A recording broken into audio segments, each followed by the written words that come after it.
J'ai reproduit exactement le même processus pour l'Écosse, donc par exemple avec le motif tartan, le symbole du chardon ou même le kilt. J'en ai tiré quelques idées que j'ai déjà commencé à approfondir un petit peu. Donc par exemple ici qui est inspiré du motif tartan, que j'ai essayé d'approfondir un peu pour faire plus de recherches sur cette idée. Donc j'ai finalement décidé de choisir le Japon comme culture à transposer, vu que c'est une culture assez riche, mais je me suis plus concentrée vers l'aspect un peu naturel du Japon. J'ai également fait des expérimentations en terre du coup.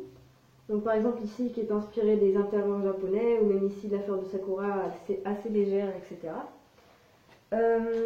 Et puis finalement, j'ai commencé à approfondir quelques idées que j'avais eues sur le Japon, et j'ai décidé de me concentrer sur pas deux aspects du Japon, mais deux choses assez typiques de cette culture.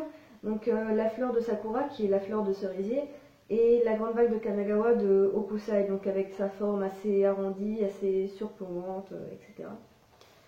Donc j'ai commencé à approfondir des idées en faisant des recherches bien évidemment sur l'inspiration, et aussi en développant, en approfondissant une idée que j'avais déjà eue. Et donc j'ai reproduit ça aussi avec une idée de la grande vague que j'avais eue. Donc je compte continuer dans ces deux idées-là, ou même peut-être mêler d'autres choses, par exemple la calligraphie avec, et donc faire des expérimentations, créer une petite série en essayant de décliner l'idée que j'ai eue. Donc voilà, je compte partir sur le Japon que je vais transposer dans la céramique.